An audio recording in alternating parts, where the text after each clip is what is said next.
Welcome to today's business news discussion. We'll be covering several key stories that have emerged recently. Let's start with the latest news from Starbucks. Starbucks announced it's laying off 300 corporate employees and closing some U.S. offices as part of its ongoing turnaround efforts. That's a significant restructuring. What areas are these layoffs affecting? The layoffs are happening in marketing, human resources, and supply chain management. The company is trying to return to durable, profitable growth. So is this part of a broader strategy to streamline operations or a response to specific challenges they're facing? It's likely a combination of both. The company is trying to optimize its operations and respond to changing market conditions. How do these layoffs compare to previous restructuring efforts at Starbucks? This is another round of layoffs, indicating that the company is still working through its challenges. The exact comparison isn't clear, but it's part of their ongoing efforts to adapt. What's the expected outcome of these changes for Starbucks' future performance? The company hopes these changes will help them achieve more sustainable growth and improve profitability. That makes sense. Let's move on to another story. British Gas is set to pay £20 million to customers affected by the prepayment meter scandal. What happened with the prepayment meters? The energy supplier was found to have installed prepayment meters without customers' permission, breaching license conditions aimed at protecting vulnerable customers. That's quite serious. How many customers are we talking about here? The exact number isn't specified, but the regulator, Ofgem, has been investigating the matter.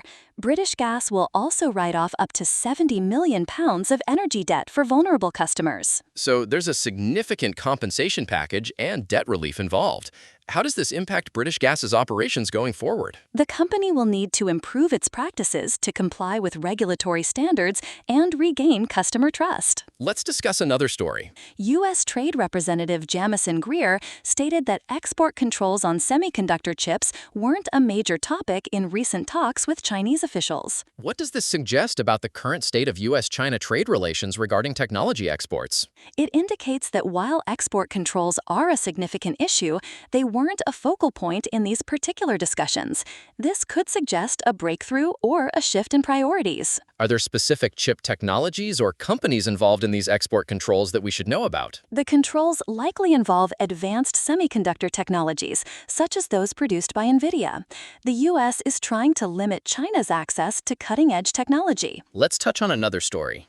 with the objective of Europe-wide distribution. There's been a series of announcements from various European companies, including Stabilis SE, regarding releases under the German Securities Trading Act. What do these announcements typically involve? They usually relate to the distribution of voting rights announcements or other significant information to comply with European securities regulations. Are these announcements significant for investors or just routine compliance? They can be significant for investors as they provide important information about the company's structures and compliance with regulatory requirements. Let's wrap up with a brief look at the Business Today segment. The Business Today segment on BBC News provides a roundup of the day's market news. What kind of information does it typically cover?